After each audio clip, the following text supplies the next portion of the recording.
we know that with regards to the coronavirus, it's a worldwide healthcare crisis at the moment. It's a pandemic.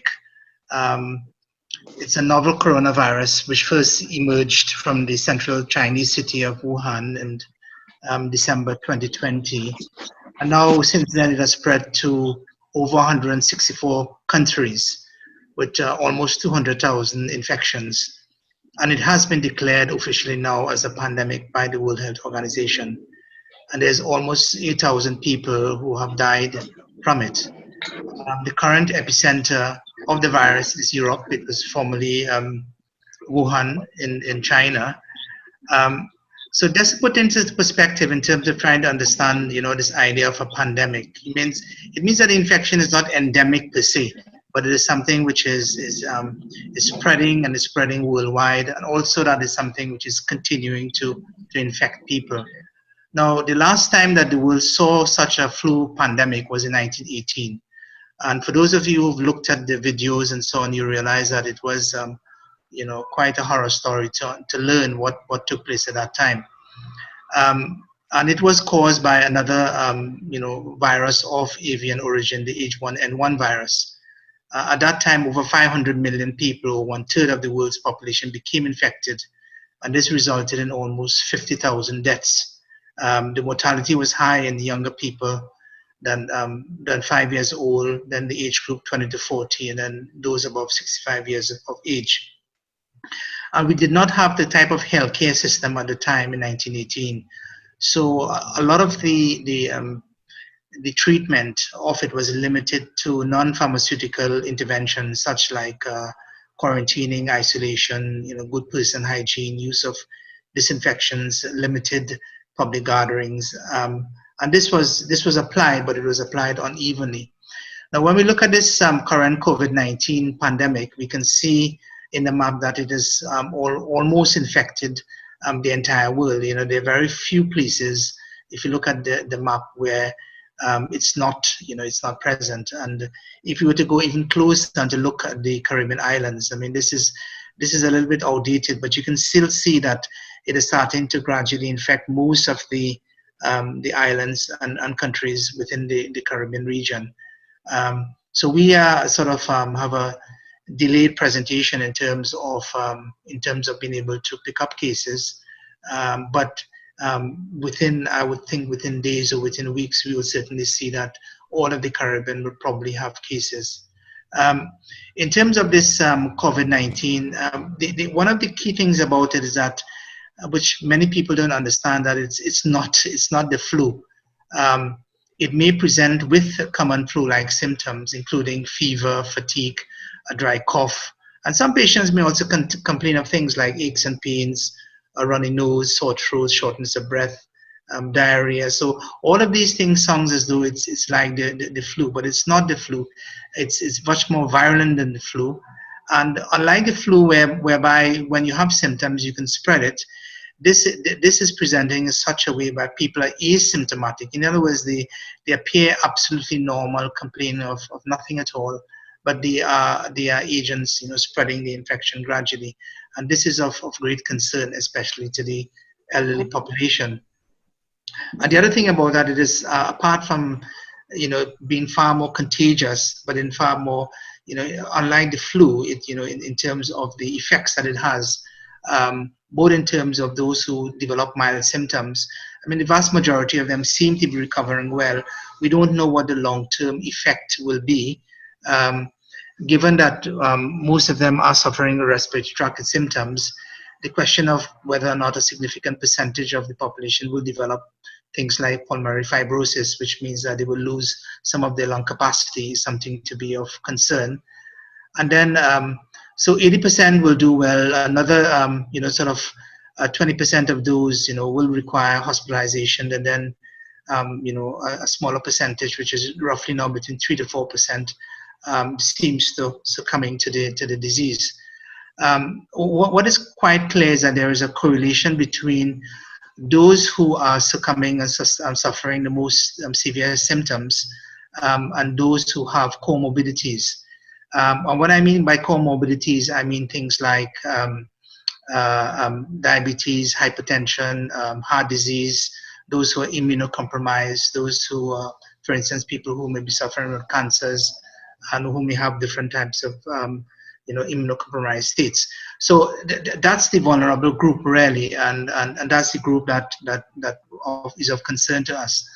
Now, if you were to look at compare flu with the COVID-19, what you can see is really it's that the flu and both of them seem to be affecting those who are over 65 more, and the COVID-19 in terms of the deaths. But those who are sort of 65 plus are the ones who seem to be succumbing more to this illness. And it's of concern to us because we've seen what has happened in Italy, which currently is where the epicenter of the disease is. In Italy, unfortunately, the healthcare system was unable and is still unable to cope with the number of cases of COVID-19. And this has resulted in the state being able, they have to sort of prioritize who that they will take care of, meaning that those who are over 65 with comorbidities, they will give much less priority. And therefore, they were not, and those who were under that and who had a better chance of recovery were given the facilities to, given the limited number of respirators and intensive care beds which were available. And the same thing will happen in other countries as well, when the situation does come to that. Now, there are a couple of terms I wanted to draw to everybody's attention in terms of some things that we've been hearing about, and even now children are talking about it. And this one is of social distancing, where the scientific advice is that if it is that you were to distance yourself from others by about roughly 6 feet or 2 hand lengths, as you can say, then 2 arms lengths, then hopefully that when you if you were to cough, there's less chances that you'll be able to touch someone else, and if it is that you would to cough or you were to exhale different types of fluids and so on, that airborne particles, that this you will not get into contact with it. Now the virus itself is spread by these airborne particles, but the way that it's spread is quite interesting in that most of the people who have been infected is not because they have breathed in directly from somebody next to them, but rather what has happened is that the particles, these particles have settled on surfaces, on clothing, on carpets, and on metal surfaces, and it can remain there for an incredibly long time. The evidence is suggesting that something up to even beyond a week, it can remain there, and of course this is changing all the time, and therefore you don't have to be in direct contact with someone to become infected. So that's something which is quite interesting. So if we were to look at the figures of social distancing and why is it so important, you can see that, for instance, if you were, this model looks at if you took no measures, right, over after 60 days, what would happen if you didn't have any case, and what would happen? And you can see that it goes up to almost 32,000 cases. If you would take measures by reaching 500 cases, then it goes down to 4,096 cases. So you can see that social distances does have its its benefits in terms of trying to flatten the curve, as they say. And one of the things I wanted to draw to your attention now is about the healthcare facilities that we have in the Caribbean, because we know that for the severe cases of the coronavirus, that we do require ventilators, we do require intensive care beds, high dependency units for supportive care. And the big question is, whether or not we will be able to cope in the Caribbean. We have, Trinidad and Tobago probably has, in the English-speaking Caribbean, probably has the most facilities to be able to care for patients. But then again, the number of our intensive care beds is quite limited. I mean, a rough count would put it to something like 60 beds, and that's not just for cases of this virus, but this is for everybody in the country who must suffer for all different types of conditions. And therefore, whether or not the system will be able to cope if you were to have these spikes in terms of patients presenting or with severe symptoms, is to be seen. Then there's also the question of lack of equipment, lack of testing equipment, and a lack of the type of beds as well as healthcare staff that you require. So this thing about self-isolation has come in. Those who think that they may have a virus, they're unsure whether it's corona or not, what should they do?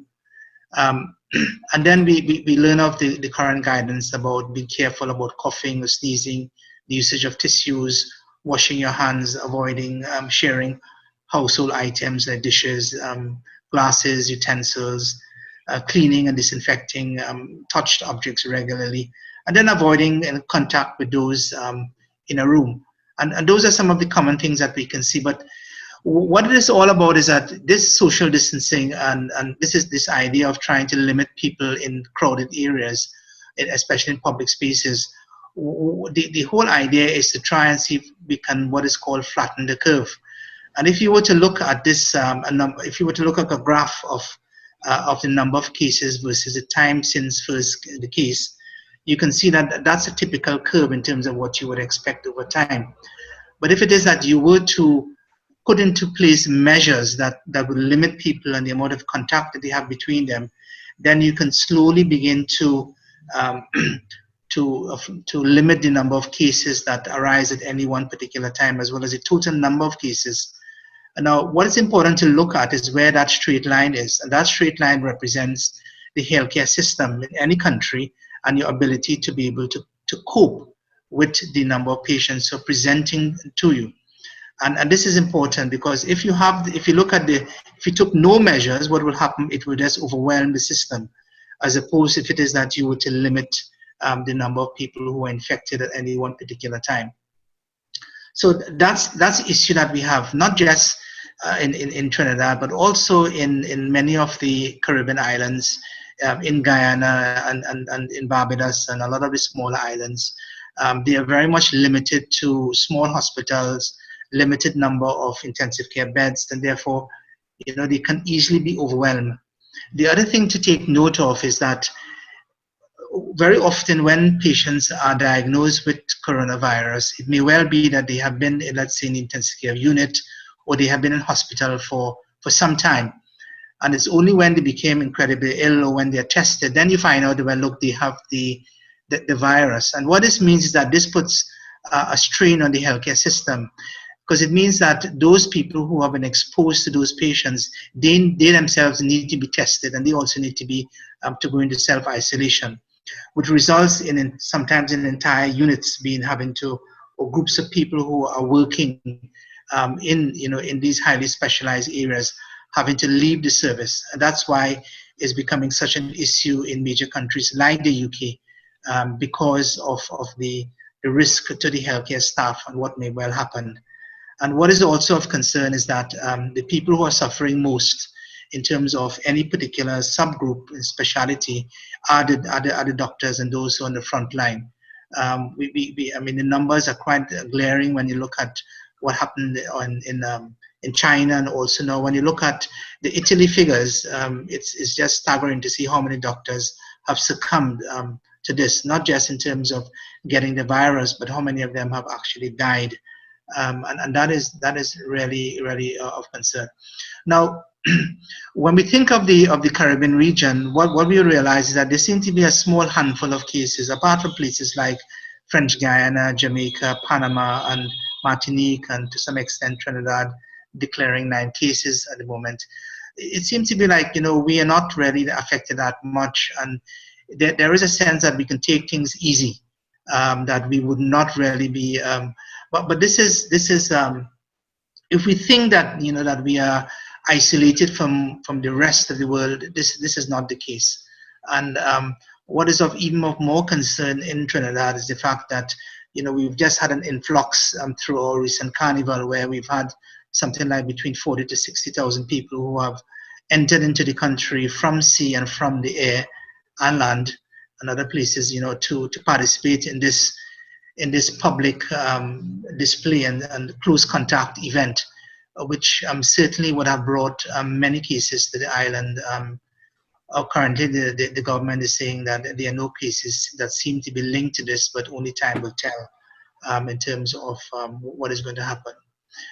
So the issues that we need to be able to consider in all of this is that is the issue of, I mean, this is a public health emergency, and we need to be looking at, how do we begin to, those of us who are in charge of public spaces, how do we begin to manage those spaces, those crowded areas, those confined spaces.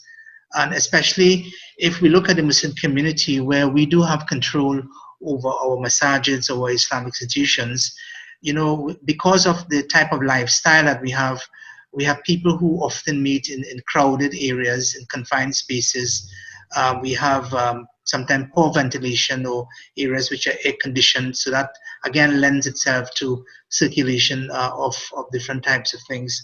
We have most of our massages tend to be carpeted, which can harbor the virus.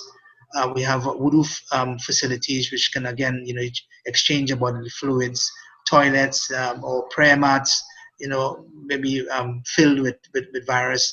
And then we have a lot of our ritual practices, things like closeness rows, coming together in prayer, hugging, shaking hands, and all of that is really a recipe. This is what the virus would love if it needs to spread. And what we've seen now, and for those of you who've looked at the UK and look at the latest figures in terms of those who have succumbed to the illness, in the UK, the current figure stands at 151. But 25% of those who have died in the UK are from the have been identified as belonging to the Muslim faith. And this is, and so it means that even though proportionately, I mean, Muslims in the UK only number perhaps 2.3 million, then out of this 2.3 million, to have 25% of the cases being linked to them, given their small percentage in the wider population, is really of concern, and therefore it means that Muslims will be affected more. So that is that. So the British Islamic Medical Association, the British and the Islamic Council of Britain, they have produced some really good guidelines. And one of the brothers from the British Board of Scholars and Imams, he has drawn our attention to some key principles that we ought to be thinking about in terms of how we can manage this coronavirus. And I just want to share some of them, because I think more than looking at specific, we need to be able to look at Islam as a faith, and what are the general principles that Islam provides for us to be able to help us to be able to navigate through a lot of these challenges that we have. And the first one is that of the harm aversion principle, that we must not harm others, nor should we be harmed.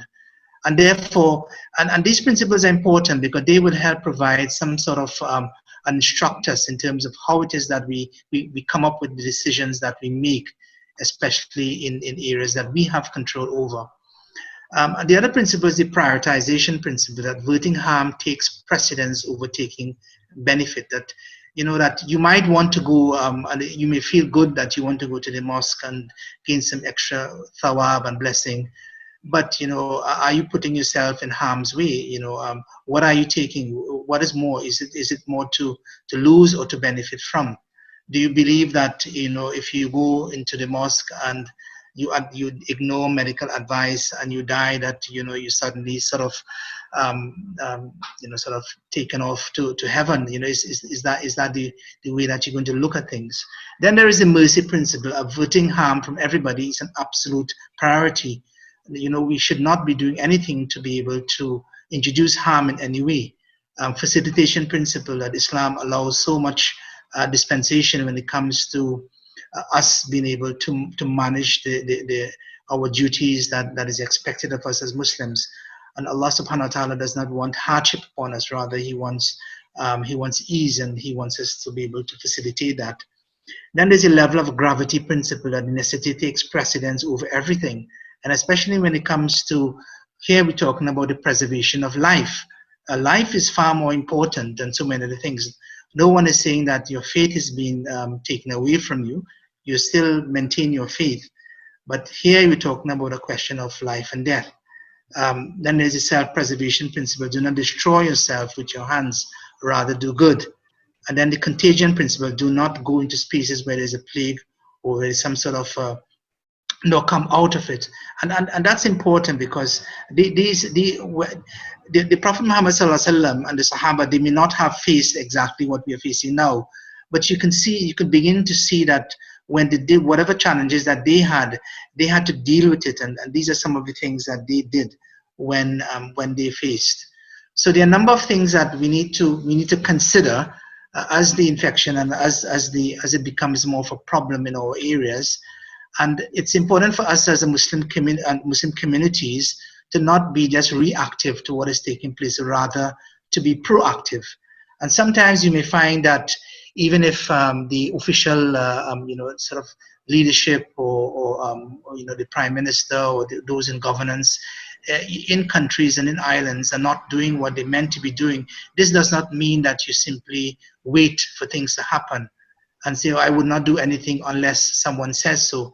You need to be able to use your own mind and your own brain and be able to come up with things and to work and to do that which is best for yourself, for your community, and for everyone else. So the idea of being able to look at the evidence to consider closure of public spaces, the guidance to be able to stay at home when the avoidance of physical contact, washing your hands, some of the things which I've spoken about, our responsibilities, not just to ourselves, but also to our neighbors and to our communities. The idea of we see so much panic buying. Do Muslims, would we want to be able to engage in such practices? Does Islam give us further guidance in terms of how it is that we should behave? Because it's not simply a question of us being able to fend for ourselves when it becomes a necessity or when the situation seems to be going in an adverse way, but rather, it's about trying to preserve and help everyone. Can everybody be part of trying to preserve life? And then also to be able to, to put our trust in Allah subhanahu wa ta'ala, but at the same time, to be able to tie our camel. We have to do all that is necessary to be able to preserve ourselves. So these are just some preliminary comments, and I suppose there are questions that you might want to ask emanating from this. And we can also look at this. So I'll pass on to some of to Brother Hassan next, inshallah, and to sort of make some opening comments, inshallah. Brother Hassan. Bismillah ar-Rahman ar-Rahim. Barakallahu fikum, Dr. Rida, and to all of you for joining. I'm obviously not a medical specialist.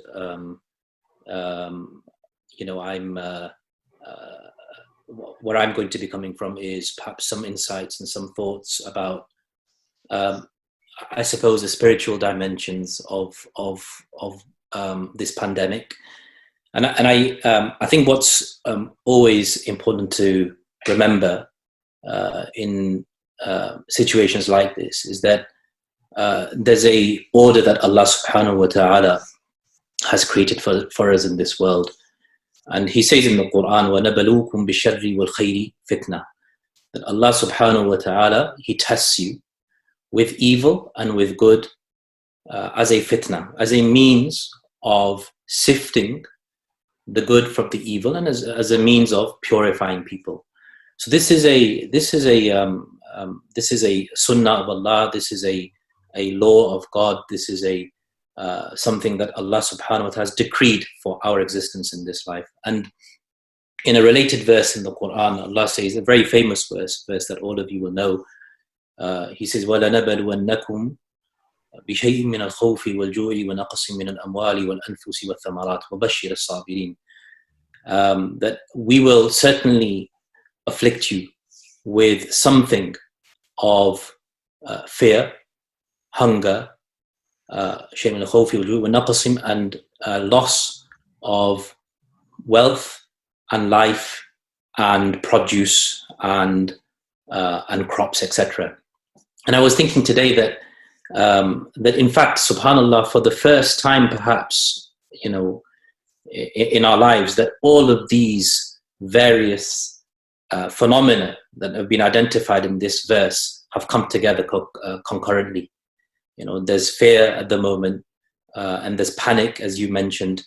There's hunger, perhaps.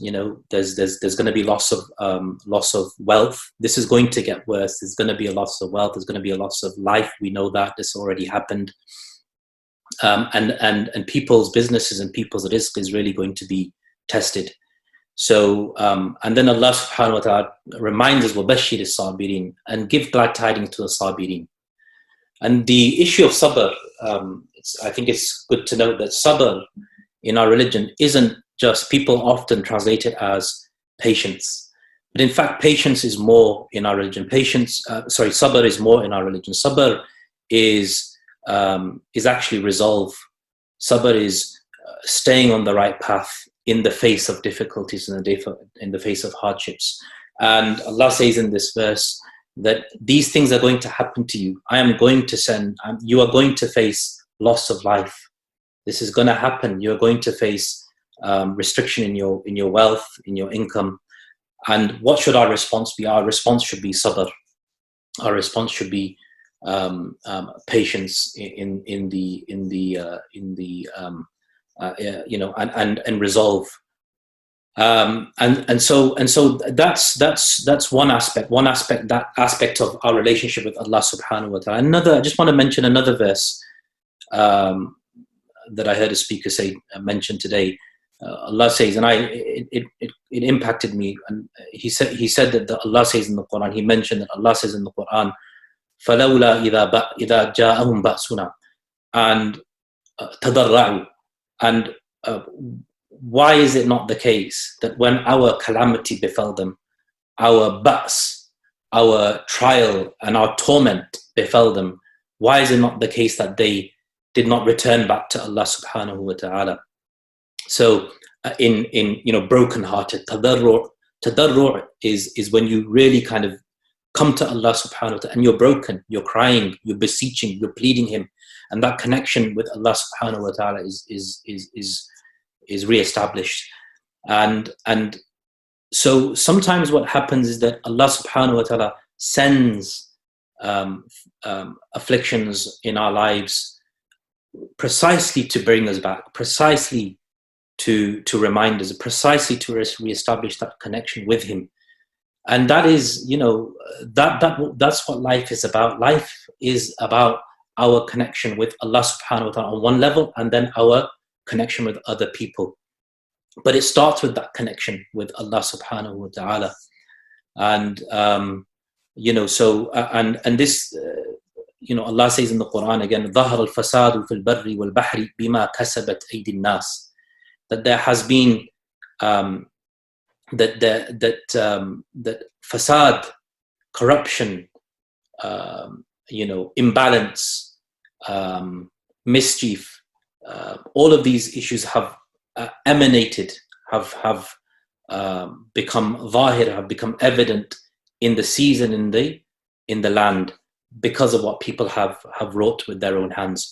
And so, we are essentially and I'm talking to myself first, and I'm addressing myself first, that so often it's so easy to forget God, to forget the reality, to forget that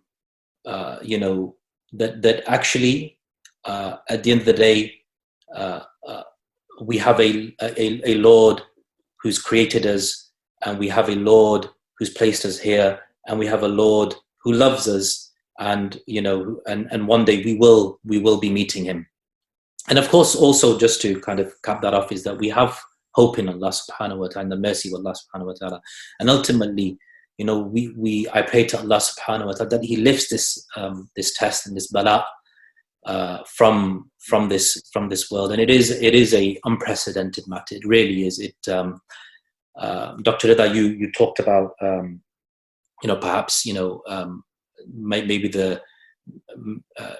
this kind of thing hasn't happened in at the time of the companions and the Prophet, and that's true. However, there are some precedences at the time of Umar radiallahu an, who there was a a plague that afflicted the Levant, the Sham, and a place called Sargh, and a place called Amwas. And Umar radiallahu anhu, he brought his troops, and that plague had taken hold. And he consulted his companions what to do, because if you imagine, they've just marched all the way from Medina to Sham. You know, it's a huge investment in time, energy, and finances. And he consults the Muhajirun, and they differ. Some say go back, some say stay. He consults the Ansar, and they differ. And then he consults the Muslims that converted at the conquest of Mecca, and they advise him to go back. And then Umar decides to return. And then Abu Ubaidah ibn Jarrah, who was one of the commander of the armies, he came to Umar actually, and he said, "Atafirru min qadarillah? Are you fleeing from the decree of God?" And then Umar he said, "Law ghayruka qalaha ya Abu Ubaidah." If only you had not said this, O Abu Ubaidah. If only you weren't the one who had said this. We are fleeing from the qadar of Allah to the qadar of Allah. It's all the qadar of Allah. You know, so there's no fleeing.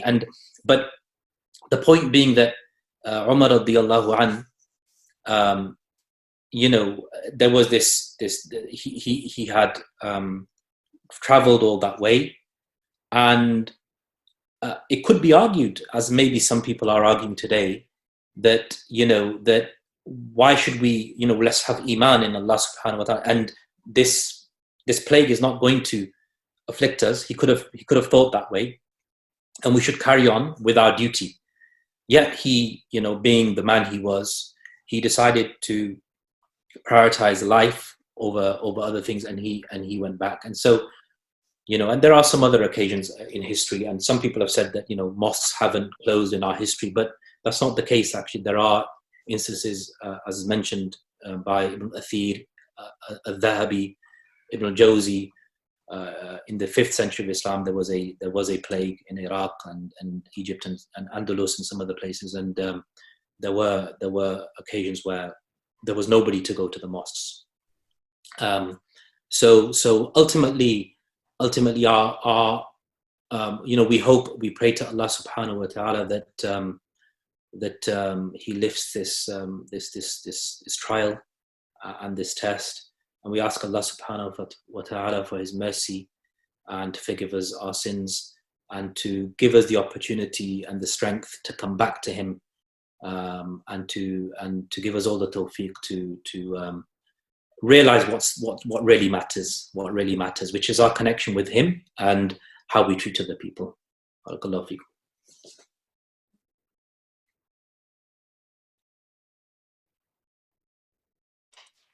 Great. Thanks a lot, Dr. Riza and Hassan. We have a journalist from CBC, Nazim Baksh. Nazim, I don't know if you want to jump in here in respect to, you know, in terms of the way in which things are going across the world, your perspective as to how, you know, how it is and what you've been seeing out there. Yeah. Assalamu alaikum wa rahmatullahi wa barakatuh. Bismillahir Rahmanir Rahim. Thank you very much, Dr. Riza and Dr. Hassan, Brother Hassan, there for your contribution. You know, a lot of us, we don't know what, I think there's something like 20 people on this forum, what any of you are experiencing, but you know, I'm praying that you all are okay and healthy, and may Allah preserve and give you good health, and give your family and community good health, inshallah. I'm sitting here, you know, listening to the presentations and thinking to myself that, you know, I'm actually feeling a little feverish, and it's really cold in Canada. And so I'm, you know, a bit anxious, you know, obviously from the symptoms, we know, you know, what the symptoms of this virus is. So I'm not saying that I have the virus or anything, but it does make you worry. And so I just wanted to share, you know, very basically, based on my experience as a journalist, that a lot of people have the tendency to, you know, speculate and get into areas of what has caused this, who's doing this, who's behind it, which can get you into into a lot of trouble. And I've seen people create anxiety on social media for no obvious reason, no clear reason, except perhaps I can only say from where I sit that this might be mischief. And I'm worried about people doing that. And I'm worried about when I see Muslims engage in this kind of a speculation and conspiracy theories about who caused this and who's behind it and where did it come from, and did the Chinese government inject people with the virus, knowing that it was going to spread. Are 200 generals in the United States responsible for this? Is this Yawm al-Qiyamah? Is this, right? This is all kind of, if you look at Dr. Riza's presentation, he stuck to the facts. There's so much out there to learn from what is going on and to interpret, as our brother Hassan explained. And there's so much of that out there by Sheikh Yasser Qadi, by Sheikh Hamza Yusuf, by so many of our renowned scholars who are offering spiritual guidance and spiritual solace and things that you can do at this point in time as we watch this thing unfold. So, as a journalist, I know how to source material. This is my training. I know how information is collected and presented. I've been doing it for 30 years. And so it alarms me, it concerns me when people rely on fringe, information from sources that are dubious, questionable, speculative, uninformed, and there's a lot of that out there. And so now I'm finding that a lot of this stuff is creeping into the mainstream, and people are, particularly Muslims, I'm not worried about other people so much, but particularly Muslims are gullible enough to take on this material. And I don't know really what it leads to, but my only concern is that it is harmful. And so be careful about fake news. Take your information. Our religion teaches us clearly how we should take knowledge. We have a very clear epistemology, and that epistemology has been tested and proven rigorous for 1400 years. So why would we, in this time of crisis, abandon that epistemology of taking knowledge from those who know, from direct sources, right? It just befuddles me that people would fall and succumb to this kind of stuff. And so my only warning, as I heed the advice of our brother Hassan and actually go pray Maghrib, at least the time comes out that this is what we should be doing. Thank you. So. It's like, that's great, Nazim. Just one thing before you go, and as you mentioned, there are quite a number of people putting out all sorts of different things, especially with social media now. Everything you're being bombarded with. In your mind as a journalist and in your experience, how would you distinguish, or how would you advise the listeners as to how would you distinguish between what is real and what is a fake? What are some of the things that we can look for to make that determination? Look, there are probably globally about 3 to 5 million journalists in the world. If something is not reported by the mainstream media, it tells me that, at least 4.99%, 99.9% of us fell asleep. It's just not possible, right? So if you read something, like, who's saying this? Before I forward it and share it with somebody, heighten their anxiety. Imagine me now with my little fever here and some ache and pains, start reading something about Qiyamah is going to happen tomorrow. And so-and-so said, I don't know who this so-and-so is. What does that have to do with me? You're just heightening, my stress level, your brother whom you should care about, or whoever you're sending this to, and causing unnecessary anxiety and fear to spread. It just seemed to me something that you should stop before you share anything and think about it, right? This is what you're doing. So, I've done sessions on fake news and how to detect and avoid it. I think somebody posted something on the WhatsApp group recently about, some of the signs of fake news. I agree with all of that. There's a lot of information out there. I just have this radar in my head that when I read something, it just goes off, right? So, but to teach that is very difficult. If you stop, however, and say, who else is saying this? Just check for me. If one person in some bizarre little YouTube channel is saying something, doesn't mean that it's authentic because it sounds real to you or it fulfills your desire or your dislike for a certain type of government or a certain regime or a certain atmosphere that you may or may not live in or have anything to do with.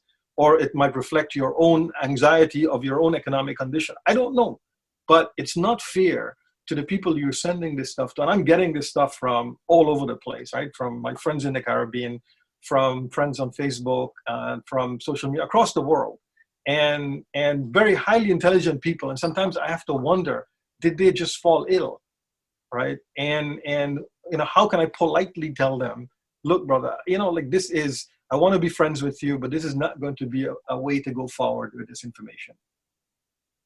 Right, that's good. And I guess what we can also to look at, Doc, is if you apply the principles of research, right? Like anytime you're doing a research paper for a thesis or whatever, you know, you got to look at your sources as one, you know, I mean, who's telling you this? I guess that would be a good principle to look at it. So I guess if you apply those sort of things, which is exactly what you're saying. Dr. Riza, you know, you have any input here, or Hassan, you have any input on this particular topic of how we should go about avoiding fake news, or how we distinguish between fake news?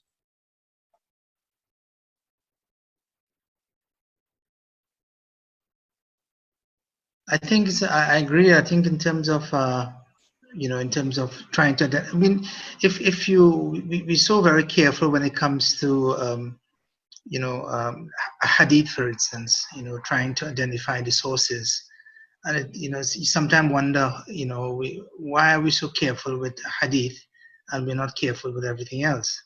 You know, why don't we adopt some of the same principles with regards to both?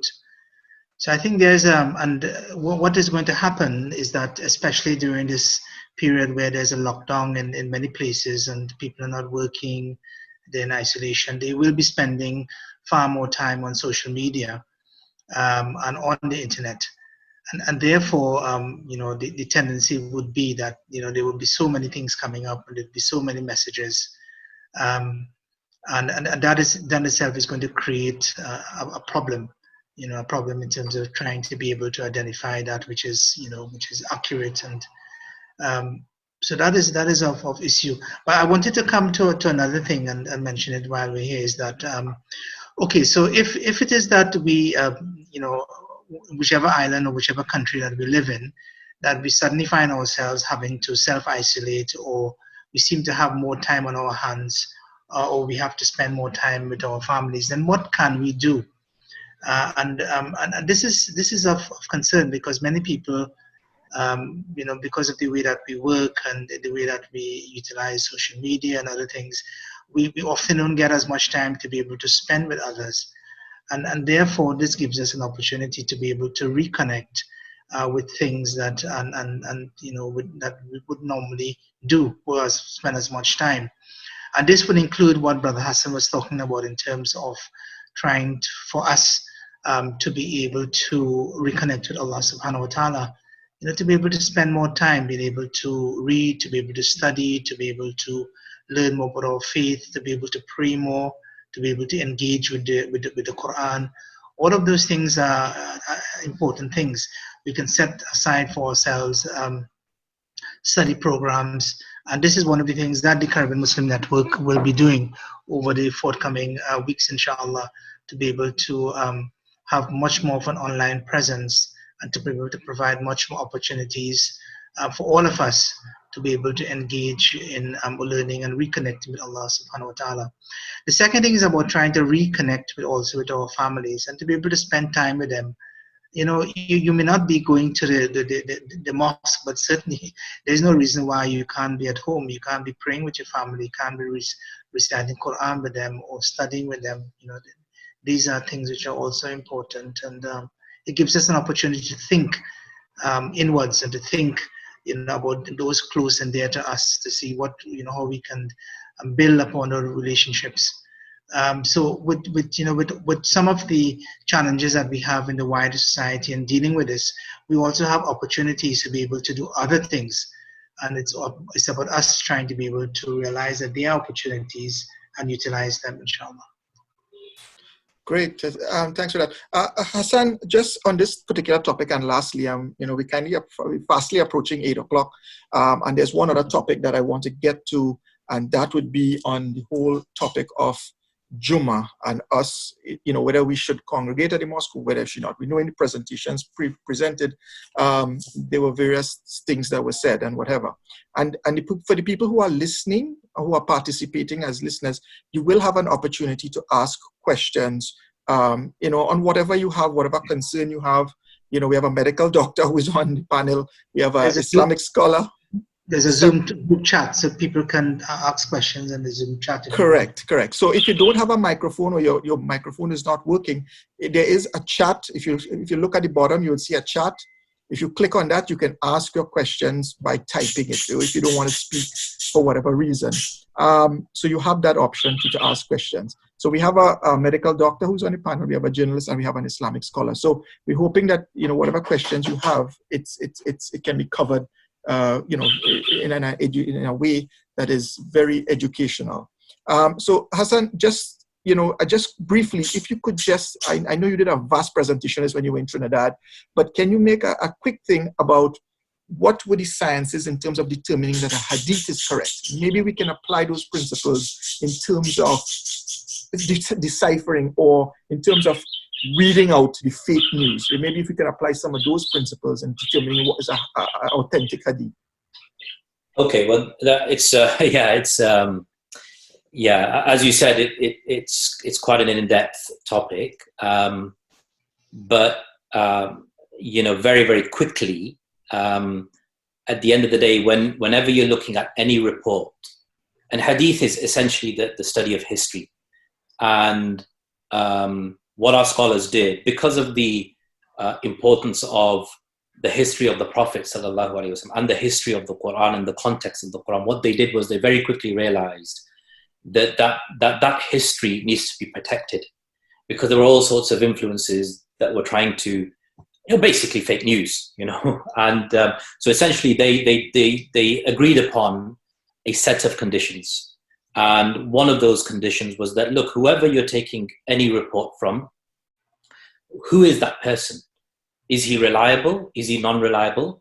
And if he's unknown, then can we really take anything from him? Because if he's unknown, if it's an unknown source, if it's not a recognized source, then it impugns the report.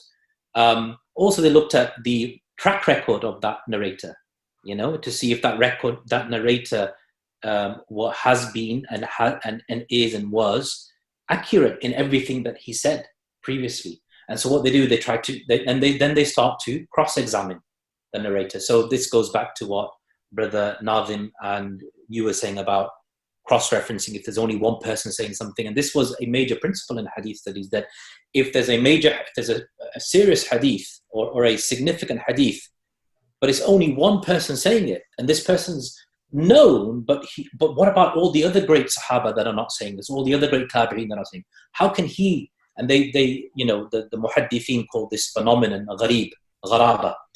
So there are a number of, we don't have to, but also the continuity of the chain, anomalous reports, all these types of things, and there were hidden defects that they became very adept at identifying. So essentially, that was how they sifted through, and it became a very in-depth science. And what I would, there's a verse that's often cited in the Quran in relation to epistemology and verifying sources and who you take knowledge from, and the verse is فَاسْأَلُوا أَهْلَ الذِّكْرِ إِن كُنْتُمْ لَا تَعْلَمُونَ. Ask the people of knowledge if you do not know. And I just want to also say that, that isn't just, in fact, initially that verse was in relation to the Jews and the Christians. And the Quran is saying, ask them, to the Muslims, ask them, ask the priests, ask the rabbis, if you don't know. So it's actually in relation to that. So what the Quran is doing is recognizing expertise where it is for what it is. And that's important when it comes to news. And it's also important when it comes to medical knowledge. At the end of the day, there are experts infectious experts, epidemiologists, medics who are telling us, en masse what's coming and what's taking place around the world.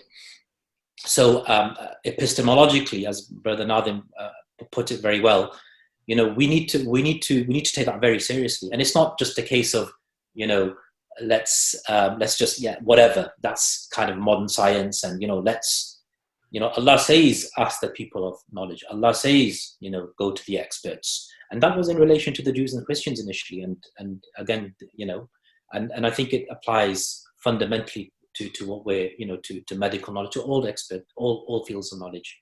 So anyway, that's a short brief thing. Yeah. That's great, fantastic. Jazakallah khair. So because we fast Ramadan, I just want to get to a topic that is burning on everybody's mind. And since Hassan, that you're the Islamic scholar, we will start with you. And that is, if you could just go over with respect to us and congregational salah. So congregational salah, people out there are saying close the mosque, and then the other people saying no, we shouldn't close the mosque, right? So when it comes to congregational salah, maybe you can talk a little bit about, if we can't do it and how we can do it, or whether we shouldn't. We heard the medical aspect that we should stay away. We should stay away from being in congregation. But from an Islamic prospect and an Islamic side of it, what are your thoughts on this? I mean, should we close the mosque or shouldn't we not? So I'll tell you where I'm coming from on this. I'll be very honest. I started a bit of a skeptic on COVID-19. I was one of those people who were saying, it's just a flu. What's the problem? We have, the WHO says there are 650,000 deaths to do with the flu globally. And that's just to do those deaths. And they themselves say the number is substantially higher because that 300,000 to 650,000 deaths globally a year is just to do with deaths related to respiratory disease, influenza-related respiratory disease. But there's influenza-related cardiovascular disease, deaths related to cardiovascular disease that have been impacted by influenza, etc., etc., etc. So I'm coming from that position, and so I think I was one of those people that we're moving too quickly. In fact, I think my local mosque and Dr. Rida's local mosque, I think it was, Dr. Rida, you can correct me if I'm wrong on this, it was probably the first mosque in the UK to shut. Yes, it was, yeah. I think so, right? It was, and it took everybody by surprise. And one of the reasons I think it was so quick off the mark was because there's a lot of medics there. There's a lot of medics on the trust, on the committee. There's a lot of medics in the congregation, and they moved very, very quickly. And I was thinking, oh, this is very, very quick, and it's a bit too quick. My opinion was that, look, if the schools aren't shutting, why are the mosques shutting? People are going to be interacting there. But however, at the end of the day, what's become very clear is, as Dr. Rida's pointed out, that COVID-19 is not the flu. That's firstly, and secondly, the whole issue of being asymptomatic and being contagious, all of which means that if we keep these spaces open, we are contributing to the peaking of the curve that Dr. Rida was coming, and the overburdening of the health system. So that's a dilemma. The dilemma now is that, look, there's the farida, there's the obligation of keeping the mosque open and holding this pillar of religion and establishing this pillar of religion. On the other hand, there's this issue of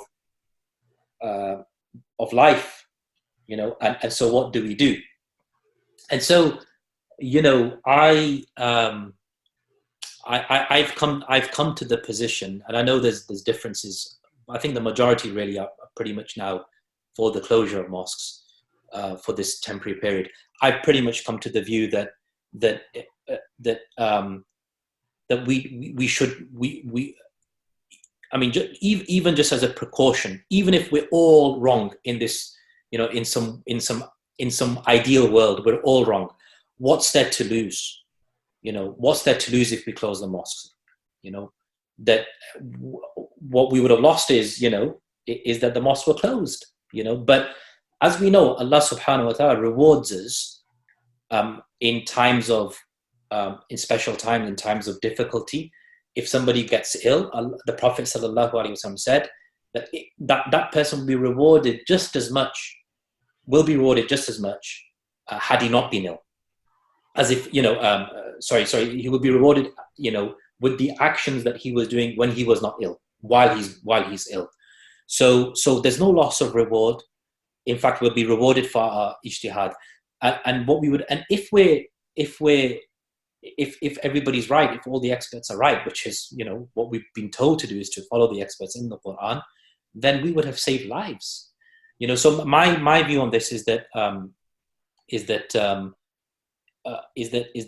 the mosques should be closed, and in fact, I think that by doing this, we are contributing as Muslims to the security of our country, to the khair, and to the betterment of our society. And Muslims should be the first people doing that. We shouldn't be people who bring harm to a country. We shouldn't be people who are. The Prophet ﷺ said, "Wallahi la yu'min, wallahi la yu'min, wallahi la yu'min." By Allah he does not believe. By Allah he does not believe. By Allah he does not believe. The one whose neighbor is not free from his harm. And the Prophet ﷺ said, the Muslim is the one from whose hands and tongue other people are safe. This is the definition of a Muslim. And so we need to think. So it's not just about when you go to the mosque, are you safe or not? You need to think about whether other people are safe in the mosque or not. You need to think about whether when you come home, people at home are safe or not. So we need to think about other people. And there's an incident that happened at the time of the Prophet ﷺ, where a man, he needed to do ghusl, he needed to have a bath. He had a wet dream and he needed to have a bath. And he was out of the city, and his companions, and he asked, what can I do? And he was also injured. They must have been in a battle. He was also injured. And he didn't want to wash himself with cold water, because he was injured. And then some other people said, no, you must. And they didn't, and he did. So he took that opinion, it's a fard to do ghusl, and, you must, and you don't have an excuse, basically. There's no excuse for you not to do ghusl. There's no excuse for you to do tayammum, right? You're fine. And then he died. He actually died. And the Prophet ﷺ, qataluhu, they killed him. Qatalahumullah, may Allah kill them. And he said, Ala sa'alu idh lam ya'lamu, can't they have asked if they didn't know? Innama shifa'u'i as-su'al. Indeed, the cure for ignorance is asking questions. So this is quite a close parallel. I mean, here we have a situation where a man, has to do ghusl, has to carry out one of the obligations of Islam. Yet he had an excuse. There was a mitigating factor, and yet people around him said, no, don't worry, just carry on and do the ghusl. And he actually ended up losing his life. And the Prophet ﷺ actually, said that he attributed his death to these people, to those people who gave him that answer. So scholars have a serious responsibility now, and I fear that if the right advice is not given, that this hadith possibly could apply to our situation, and so we need to take heed. We need to be careful. So that's my opinion. My opinion is that there's nothing lost, and plus the salah can carry on, the jama'ah can carry on, the congregation can carry on in the homes, and we should carry on those jama'at in the home. And in fact, I think it's an opportunity. The Prophet ﷺ, I'll finish on this. I don't want to go on for too long, my apologies. But the Prophet ﷺ said, pray in your homes after you've been to the mosque. لا تجعلوا بيوتكم قبورا. Don't make your houses into graveyards. And so often what happens is that people pray their fard and their sunnah in the mosque, right? And there's nothing left in the house. So the houses become graveyards. And so I would suggest, as a practical suggestion, I think what people should do is they should hold jama'ah in their house with their families. There should be maybe even adhan, teach your children how to do adhan, teach your family what adhan sounds like. hold jama'ah, and gather everybody, and everybody should pray together. After the prayer, hold a small 1 minute, 2 minute reminder. Get a verse of the Quran, get a hadith of the Prophet sallallahu alaihi wasallam. I've been trying to do that for the past few days, and there's a lot of barakah in that. And this is a good opportunity to teach our children now about our religion, direct from our mouths, from the mouths of parents and from the mouths of family. So there's a lot that can be done, as Dr. Rida said, and it's not such, that there have been times in the past where mosques have closed, and there are many, many excuses. And even at the time of the Prophet sallallahu alaihi wasallam, he once said to the people, pray in your own places, and because there was a lot of rain. So, just because of rain, the Prophet sallallahu alaihi wasallam stopped the jama'ah from happening. He said, pray in your sallu fi rihalikum. And, it's a very famous principle, qiyas al-awla in usul fiqh in Islam, that, if you have a principle and something is even more in need of that principle, then that principle a fortiori applies, a priori applies, and so a fortiori and a priori here, if the prayer can be, if the Prophet ﷺ can cancel the prayer or because of a heavy rain, then what about when it comes to life? Great, thank you, and that's good. The fact that I think is very important there is the point that you made, is that the Prophet sallallahu alaihi wasallam actually rebuked those people who gave the advice for that person who died. And as you said, it's very important that our scholars understand what the role is and what their responsibilities are to their followers, right? Can I just say one more thing, please? Sure. Sorry, just one more thing. I just want to say, to be honest, and I think somebody mentioned this before, I just want to emphasize that in our religion, we don't have a clerical class, and other religions do. And in our religion, what is time and time again repeated in the Quran is think. أَفَلَا يَعْقِلُونَ أَفَلَا تَعْقِلُونَ أَفَلَا يَتَدَبَّرُونَ أَفَلَا يَتَفَكَّرُونَ. Thinking. And the Prophet sallallahu alaihi wasallam said, "Istafti qalbak." Ask your own mind. Qalb can be used for mind in the Quran. It's not just heart. Istafti qalbak. وَلَوْ أَفْتَاكَ النَّاسُ وَلَوْ أَفْتَوْكَ. Even if people give you fatwa after fatwa after fatwa. So what I want to say is that everybody is responsible on the Day of Judgment by themselves, individually, in front of Allah subhanahu wa ta'ala. So even though fatwas might be given, that we have to think.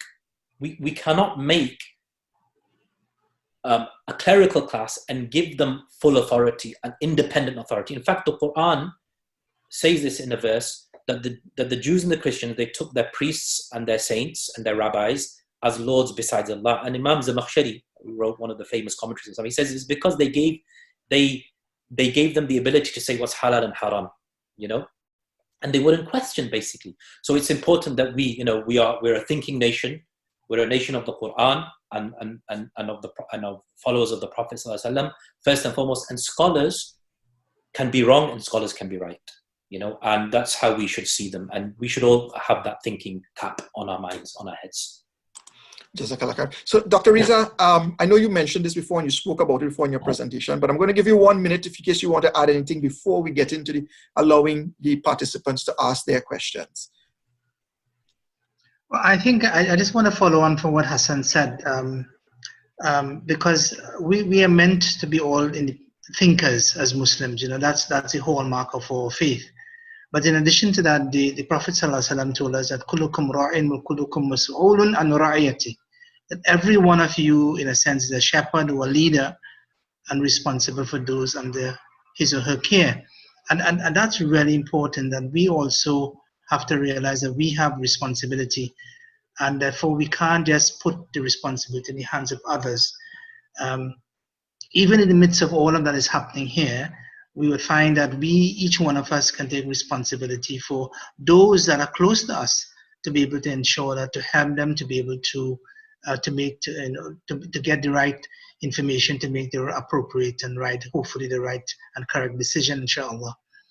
Now, the vast majority of those who are listening to this webinar, are on social media, and they may be well informed, but it may well be, and I think it is certainly the case that that those who should be listening to this message are the ones who are not here, meaning that they may be the infirm, the elderly, they might be people who do not have access to social media, or they're not savvy with computers as perhaps we are.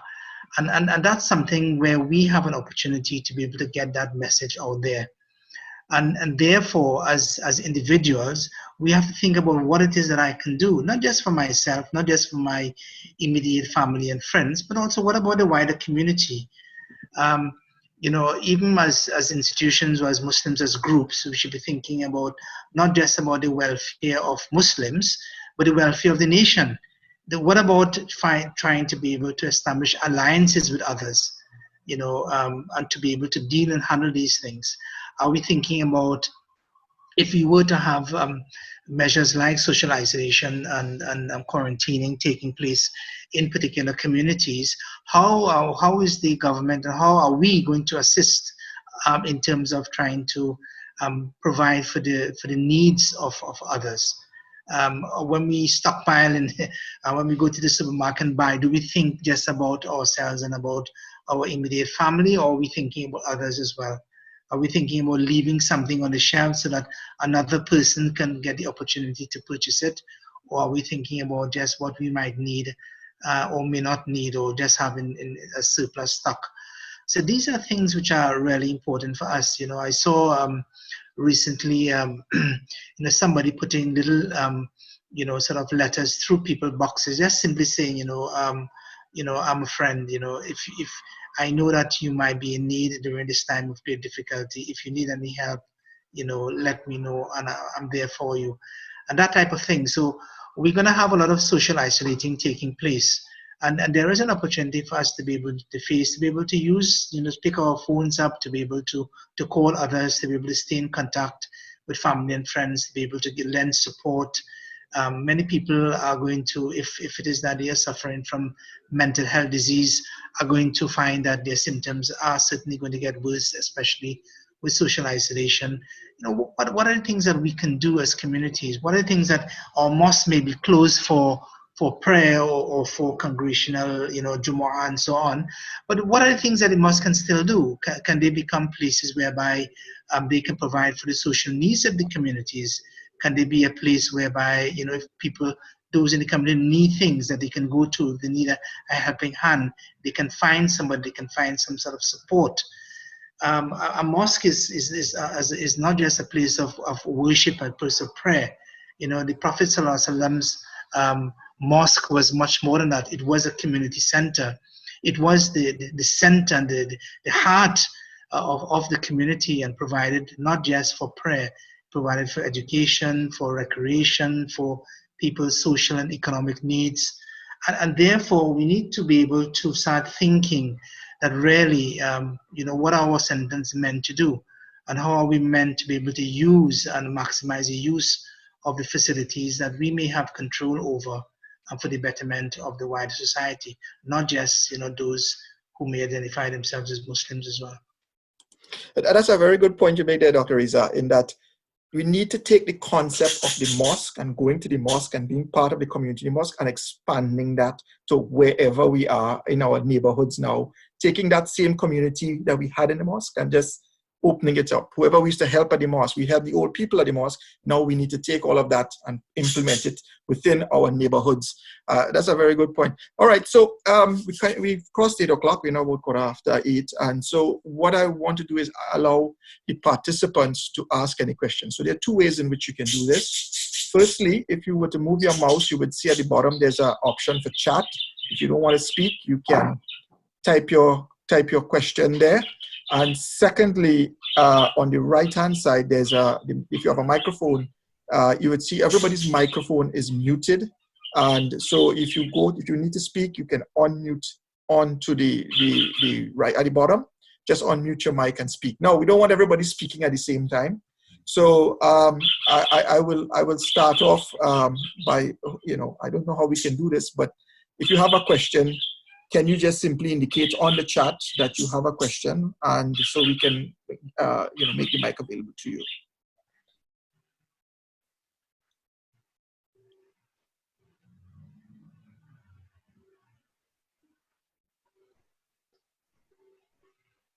So, so we still have Dr. Riza, who's a medical doctor. So if you have any questions concerning symptoms or anything like that and you wish to ask him, he's there. And we have an Islamic scholar, anything on the Islamic side. We had a journalist, but he went to pre-Maghrib. So we're hoping that he'll be back. Nazim will be back in short order. So, you know, come on, I'm pretty sure that there are questions, there are burning questions on your mind which you would like to have. You have access to a medical doctor here, people. You have people to an Islamic scholar. Make full use of it. And if you want a layman perspective, I'm willing to jump in.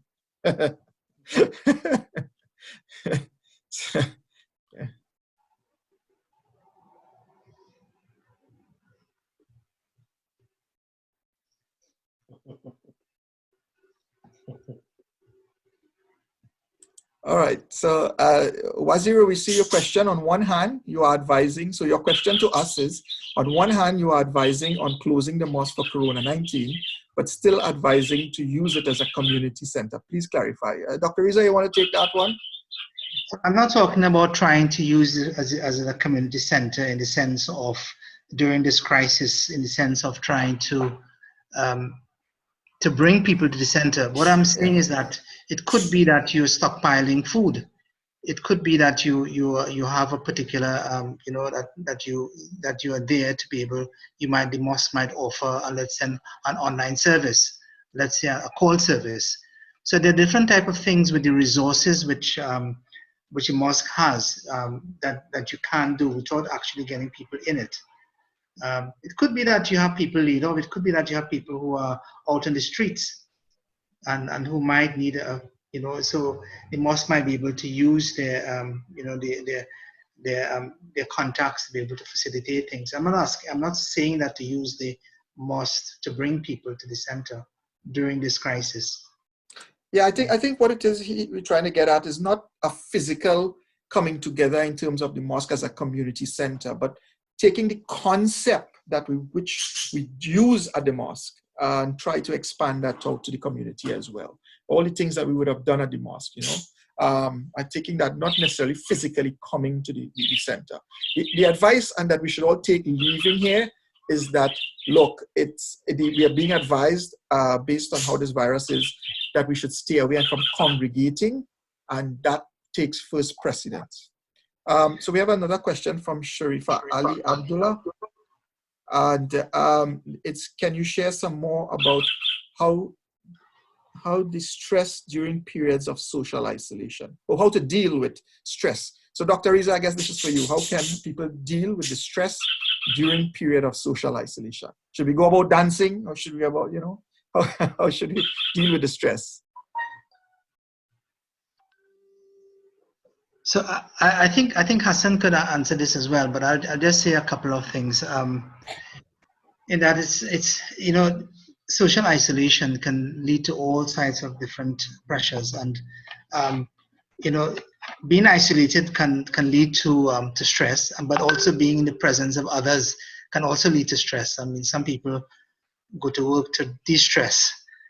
So and therefore, you know, it's about trying to learn how to be able to manage relationships, and it affords an opportunity for us, inshallah, to be able to learn to do that.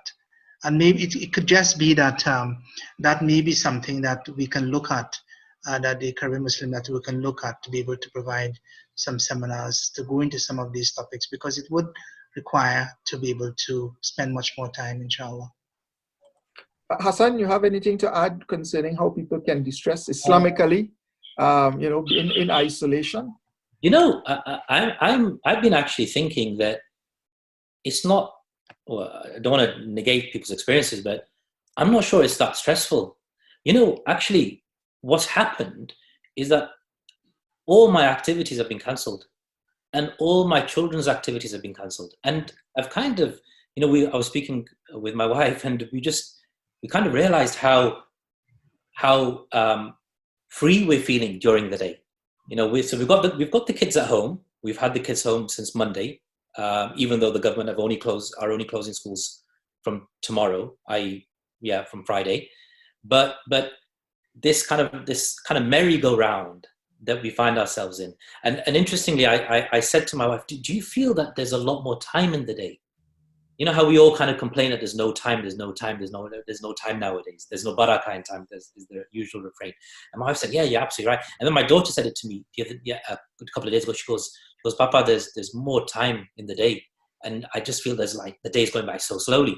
And it's almost harking back to what maybe our grandparents used to kind of experience. And I mean, I don't negate it, but obviously there can be stresses with just being cooped up. Obviously, one thing that I mean, you know, because there's so much that's been lifted, all this kind of these activities having to attend and engagements. I feel that my prayer seems to be a bit better. I'm having more time to think about Allah subhanahu wa ta'ala. I'm having more time to kind of just to even, you know, I think there's a skill to prayer. I'm not claiming I have it, but just when you say Allahu Akbar, just to be present and just to feel who you're with, you know, and just to be there and just to imagine that you're in the presence of God and then He loves you, and then just to understand the words. I think that can have a massive impact. So just the quality of prayer. Secondly, I think exercise. You know, we've got an exercise regime going with my kids. So we have an exercise class every day. So, and I, you know, I can't go to the gym because, you know, and so I kind of use them as a gym, to be honest. So I kind of put them on my back and do certain things. So I think exercise is important. Yeah, I mean, I'm sure there's loads of other things. I'm not the expert. Yeah. I'd like to chime in here a little bit. So you know how we as Muslims, as you said, you know, we're so busy trying to do this and trying to do that with the world. Maybe we're being shown here that, look, we need to slow down. But, you know, we've always been intending to learn a surah, learn an additional surah. Maybe we can start that. Some of us were saying that, okay, maybe I needed to learn to read Arabic a little bit better. Maybe we can start practicing that, you know, in terms of that. And not just watching television and social media all the time, but maybe these are some of the things. Even some of us would say, you know, man, I always love to paint and draw and what have you. Look at YouTube, learn a drawing class and start to pick up a pen and a paper and start drawing. You know, those things that Allah subhanahu wa ta'ala, I guess, is giving us some time. Here, listen up. You guys wanted to do some stuff, you know, here's some time. Try to see what it is you wanted to do and try to see if you can get it done, you know. Learn about doing this, learn that. There's so much that I think that you can be doing. Now, having said that, everybody's situation is different. And what I mean by that is that some of us who might be living in an environment in the Caribbean might be open and be living on the beach. And therefore, you can open and you can sit on your porch. And then you have other people who might be living in a colder climate who can't open their door and sit on a porch. And so for everybody, it's different. And we just have to look within our environment and see how best we can utilize it. Think about it. Talk to other people. But, you know, for everybody, what we're talking about is our experiences. But you have to look within yourselves. You have to look and you have to see how to occupy yourself. What is most beneficial to you? What makes you happy, basically?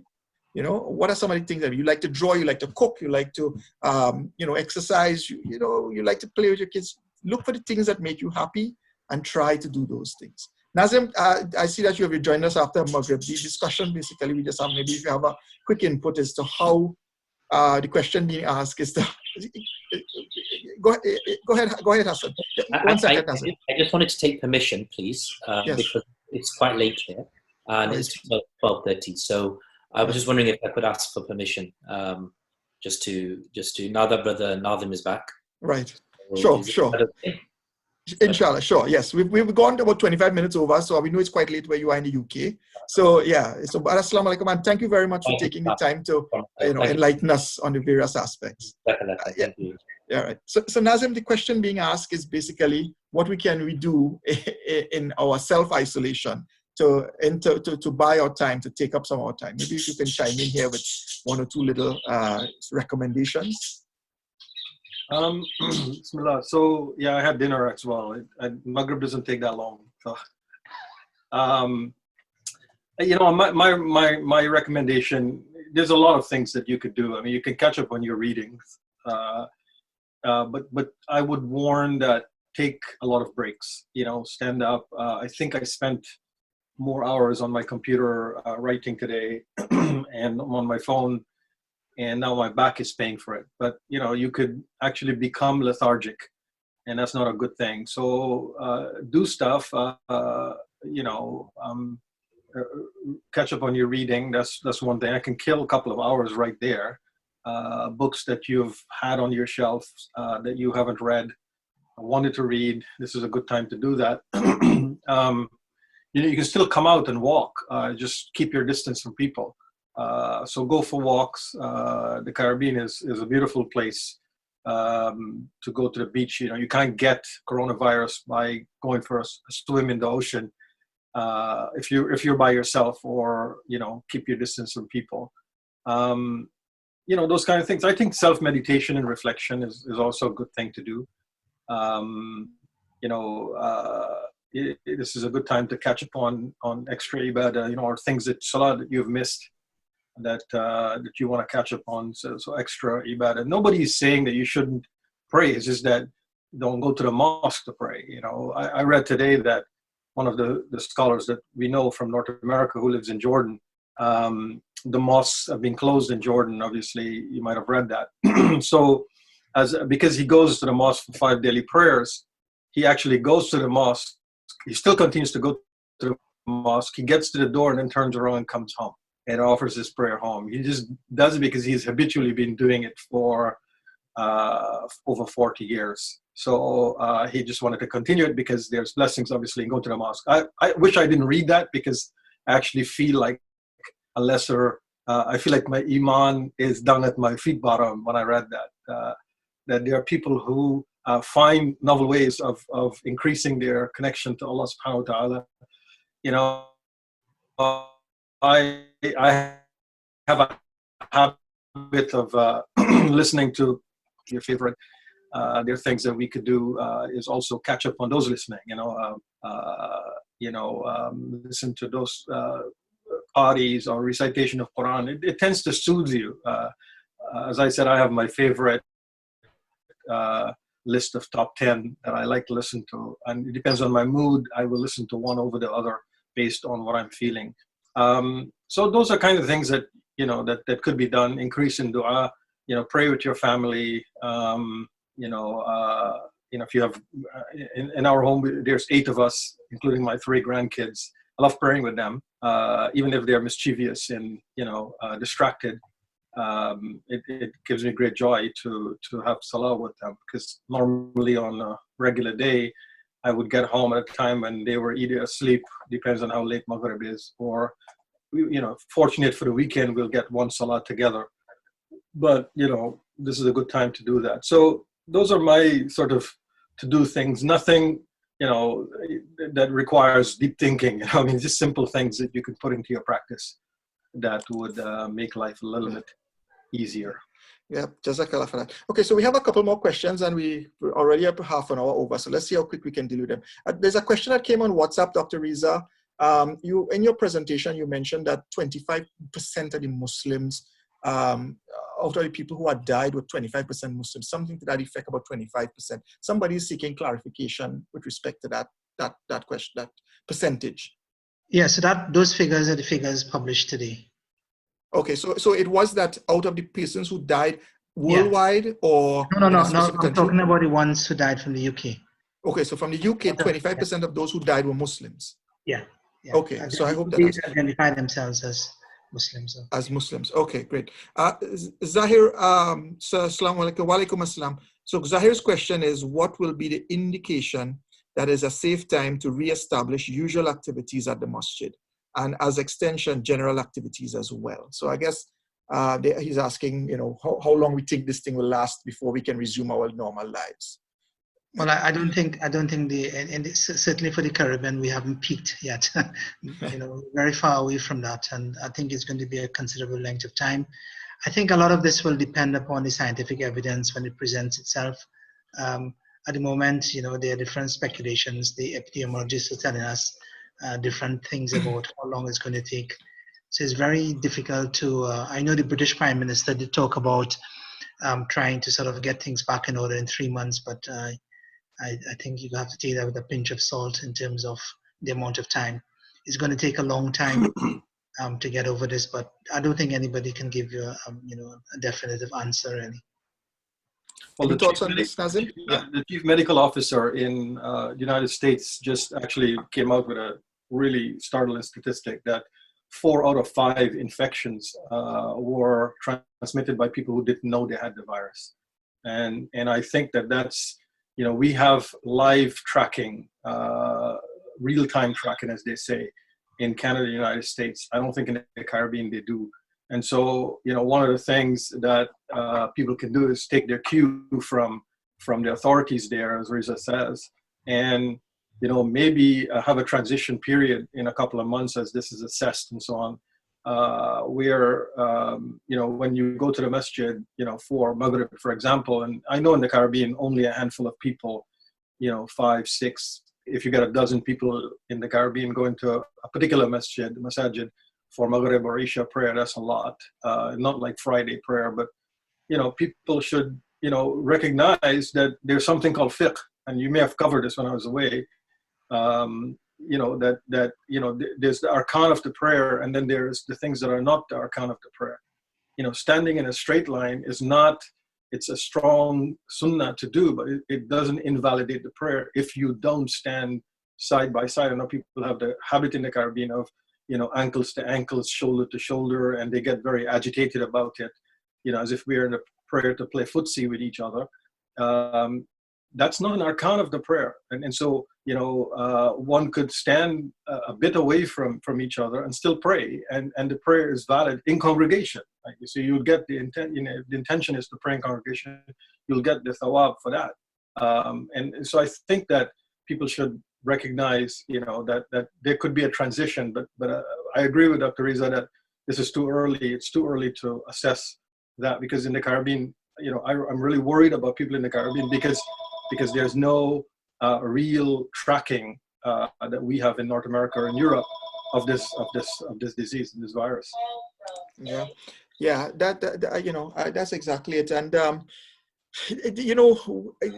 I take it that the question is generally about being able to go back to mosque and stuff, and that we'll just have to wait and see. Allahu alam, right? Allah knows best. Allah knows when basically this is going to happen. But in the meantime, we have to watch the situation, and that's why we're hoping at CMN, at the Caribbean Muslim Network, we're hoping to have this kind of sessions kind of regularly for people to discuss and people to talk about. So inshallah, maybe Riza, we can start looking at putting in those on a little bit more regularly.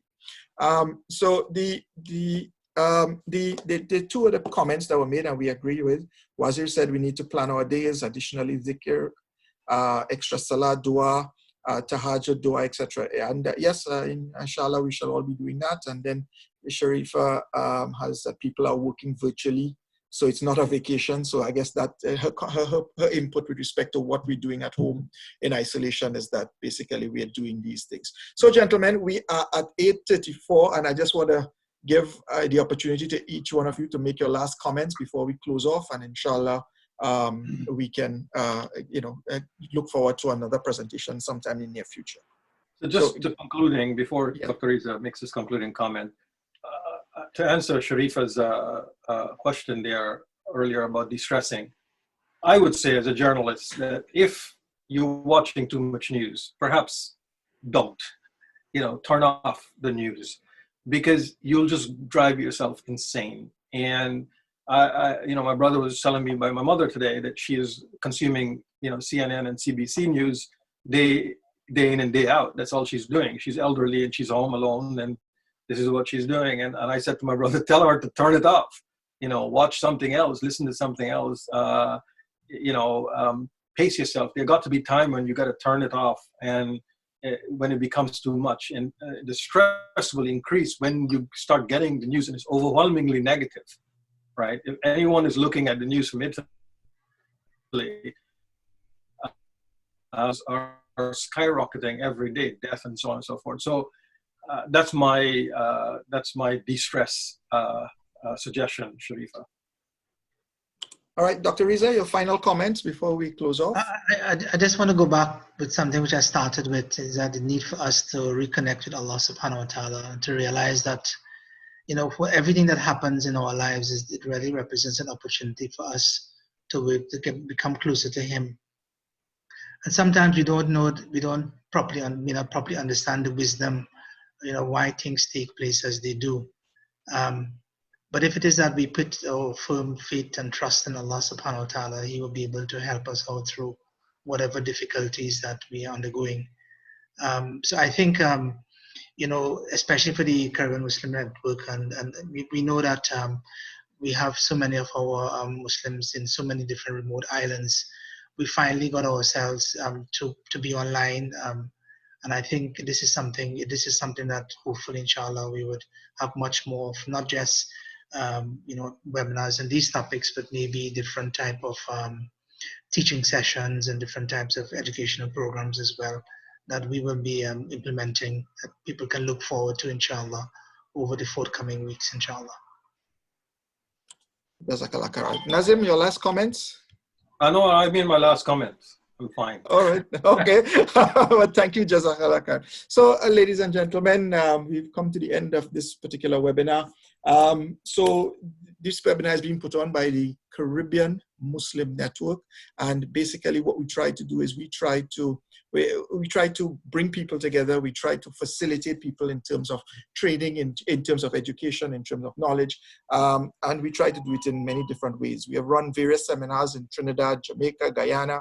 And these are all leadership training sessions, transformational sessions, which teaches people about, all the different things that you need to learn as a Muslim, focusing more on the secular things, not just the religious. We do both, but we also focus on the secular things, financial management, that sort of thing. So inshallah, we say Jazakallah khair for taking the opportunity and joining us with us today.